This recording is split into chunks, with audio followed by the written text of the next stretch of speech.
अरे अल्लाह के कसम एक ही सहारा था, यही कमाने वाला था। कमाए वाला चाहिए। 3 गोलियां मारी, क्या करेंगे।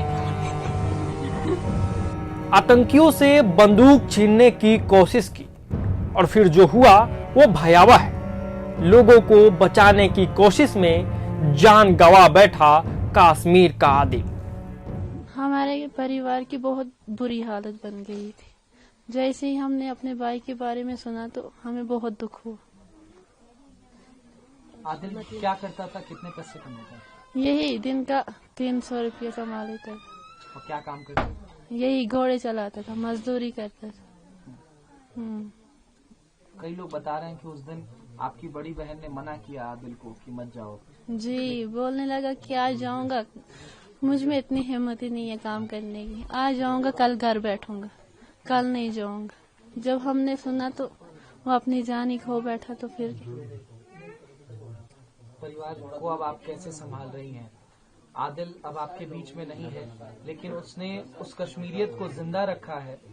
उसने उन 25 लोगों की जान जाने के बाद अपनी जान देकर के उन आतंकियों की बंदूक छीनने की कोशिश की, जैसी बात निकल करके सामने आ रही है, ताकि वो और लोगों को न मार सके। वो पता नहीं है कि वो कौन थे, क्या थे, किन्होंने मारा उसको। लेकिन हाँ, सुनने में ये आता है कि वो बंदूक छीन रहा था तो उसको किसी ने गोली मार दी। 3 गोलियां उसके सीने में लगी, एक उसके गले में लगी। जी। कहाँ कहाँ गोलियां लगी थी? शायद एक यहाँ पे लगी थी, एक यहाँ और एक यहाँ पे लगी थी। 3 गोलियां लगी थी उसको। जी। माता पिता को आप कैसे संभाल रही हैं? कैसे संभालूं, अब क्या करूं, अब संभाल नहीं। बहन की दर्द सुन आपकी रूह कांप जाएगी। बहन कहती है बहुत प्यार करते थे हम लोग उसको। कहीं निकलता था तो मुझसे जरूर पूछता था, जाता तो कुछ लेकर आता था। अब कौन क्या लाएगा मेरे लिए। ये एक बहन का दर्द है जिसका भाई पहलगाम में मार दिया गया। इन आतंकियों के लिए क्या कहना चाहेंगी जिन्होंने आपके भाई को आपसे छीन लिया? इनको भी ऐसे ही होना चाहिए जैसे मेरे भाई को किया। इन लोगों ने 3 गोलियां मारी, क्या करेंगे।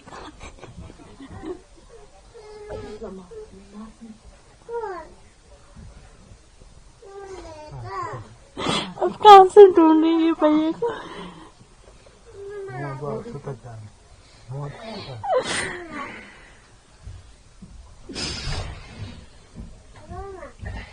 बहुत प्यार करता था वो मेरे से। जब कहीं निकलता था तो पहले मुझे बुलाता था, असमत मैं जाऊंगा, ये करूंगा, वो करूंगा, कुछ लाना है आपके लिए, बच्चे कहाँ हैं, बच्चों को दिखाए, ये करेंगे, वो करूंगा, बच्चों के लिए कुछ लाऊंगा। अब कौन ला के देगा हम लोगों को। मां ने जो कहा वह कलेजा चीर देने के लिए काफी है। कहती है वही एक था जो मेरे लिए कमाता था, और कौन था। हम तो बूढ़े हैं, वही तो एक आस था। अब क्या होगा, बड़ा बेटा था, सब तबाह हो गया। क्या करूं, और ये एक बंदा था जिड़ा मेरे लिए कमा कांदा, और कौन था। क्या करूं हम, ए भी बूढ़ा, मैं भी बूढ़ी, ये बीमार था, इसको वही आशा दवा शवा आन का देना, क्या करा। और कौन आनसी, कौन देसी। ओ ये कमा कर पता दिन को 300 रात को चावल शावल आंदा से खेन जैसे, क्या करा। बड़ा बेटा हुई था, और क्या करा। आदिल आपका सबसे बड़ा बेटा था। बड़ा बेटा, वो उन आतंकियों से उनकी बंदूक छीन रहा था। वो जब उनकी जान बचेंदा था तो अपनी जान देगा, क्या करूं। वो भी हमारे भाई थे, तो वो भी हमारे भाई थे, क्या करूं। आदिल वो कश्मीरी है जिसने कश्मीरियत को जिंदा रखा। उन तमाम लोगों के बीच में वो उन आतंकियों से लड़ रहा था ताकि वो उनकी जान बचा सके। हाँ, उसकी आपको कैसे खबर मिली कि आपका बेटा अब इस दुनिया में नहीं रहा? असा को खबर मिली, फोन कर कर फोन ही नचाया का। शाम को 10 बजे पता लगा जो उसमें गोली आ गई। सोचिए एक पिता के लिए यह सुनना और फिर यह कहना कि वह अब इस दुनिया में नहीं रहा, कितना भयावह होगा। ये उस आदिल की कहानी है जो सैलानियों को बचाने के लिए आतंकवादियों से बंदूक छीनने की कोशिश करता है और फिर आतंकी उसी पे हमला बोल देते हैं, उसे गोली मार देते हैं और उसकी मौत हो जाती है। आगे सुनिए उसके परिजनों ने क्या कुछ कहा है। हमें कम से कम 6 बजे पूरी ये खबर मिली, जब हमारे बेटा और मेरे चचेरे भाई वहाँ पहलगाम में गए, हॉस्पिटल में गए, और वहाँ से इन्होंने देखा तो वहाँ तब हमको खबर मिली कि ये अब इस दुनिया में नहीं रहे। उन्होंने बोला हमको, जो यहाँ से उधर इसको ढूंढने के लिए गए थे। आप परिवार के सबसे बड़े हैं। हाँ जी। आपका बेटा इस पूरे परिवार को चलाता था, अब वो आपके बीच में नहीं है, कैसे संभाल रहे हैं आप अपने परिवार को? अभी बाद में देखेंगे क्या होगा।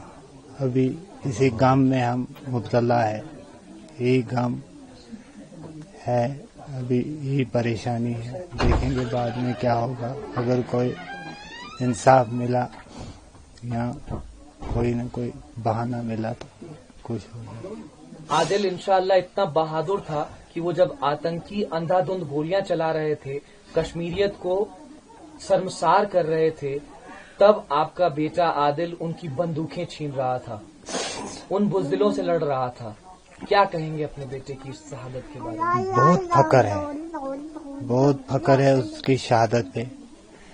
उसकी फक्र के लिए मैं इस वक्त जिंदा हूँ, नहीं तो उसकी जवानी, उसकी शक्ल, उसकी ये देखकर मैं भी मर जाता। फिर उसी वक्त जब उसकी डेथ हुई तो मैं भी अपनी जान गंवा देता।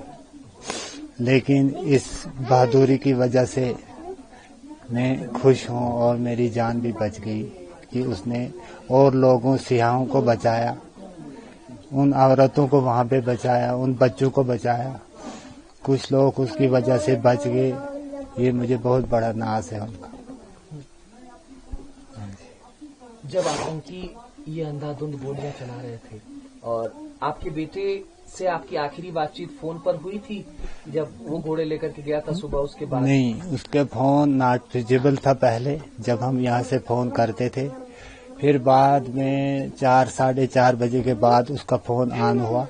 हमने सोचा कि ये अब नीचे जा रहा है, मगर ये पता नहीं था हमको कि इसकी डेड बॉडी नीचे जाएगी। हमने सोचा कि ये अब निकल आया वहाँ से, क्योंकि वहाँ पे नेटवर्क नहीं होते हैं। हमने सोचा ये निकल आया अब वहाँ से। तो जब बाद में हम इंतजार करते रहे, जब शाम भी हो गई तो ये नहीं आया, तो फिर हम इस पूरे गम में मुब्तला हो गए। तमाम लोग इस बात को कह रहे हैं कि जब वो गोलियां चलाने से पहले वो लोगों का धर्म पूछ रहे थे, उनका नाम पूछ रहे थे। आदिल से भी पूछा गया होगा, आदिल ने कहा होगा कि मैं मुसलमान हूँ, लेकिन उसने बंदूक छीनने का प्रयास किया, उसने उन तमाम सैलानियों की जान बचाने की कोशिश की, इसलिए उसको मौत के घाट उतार दिया आतंकी। जनाब, वो तो वहाँ की खबर वही है, लेकिन सुनने में आता है कि उसने उन सैया जो उसके साथ थे, जब वो उसका हस्बैंड गिरा गोली से, तो उसकी वाइफ भी उस पर गिर पड़ी। तो बाद में इसने उठा के खड़ा करके और उनको कहने लगा कि आप इन बेगुनाहों को क्यों मार रहे हो। ये सुनने में आया है, उन बेगुनाहों को क्यों मार रहे हो। ऐसे में उसका हमला उनके साथ हो गया, जिसमें उन्होंने उसको गोली लगा के 3 गोलियां लगा के मार दिया। ये जो लॉन्च पैड्स हैं पाकिस्तान में, जहां से ये नापाक हरकतें निकल करके सामने आती हैं, हिंदुस्तान के माथे कश्मीर को छलनी करने का प्रयास करते हैं, आप जैसे पिता और माता जी की कोख को सूनी करने का प्रयास ये आतंकवादी करते हैं। इन आतंकियों पर क्या कार्रवाई होनी चाहिए? आपकी सरकार से क्या मांग है? ऐसी मांग है कि ऐसी इनकी कार्रवाई करनी चाहिए। जैसे हमारे बच्चे पर इन्होंने कुछ नहीं देखा, तो हम उन पर क्या देखेंगे। इनको कड़ी से कड़ी सजा मिलनी चाहिए, इनको पूरे मौत के घाट उतारना चाहिए। जब हम यहाँ से गए, फिर आदिल की जो बॉडी है रिकवर करने हम श्रीनगर पहुंचे। वहाँ पे एक लेडी थी, टूरिस्ट लेडी थी, तो वो वहाँ पे बहुत ज्यादा रो रही थी। तो मैंने उनको बोला सिस्टर कोई बात नहीं है, मेरा भी भाई है इसमें, मेरे भी भाई की डेड बॉडी है, तो फिर उसने बोला कि मतलब मेरे पापा हैं।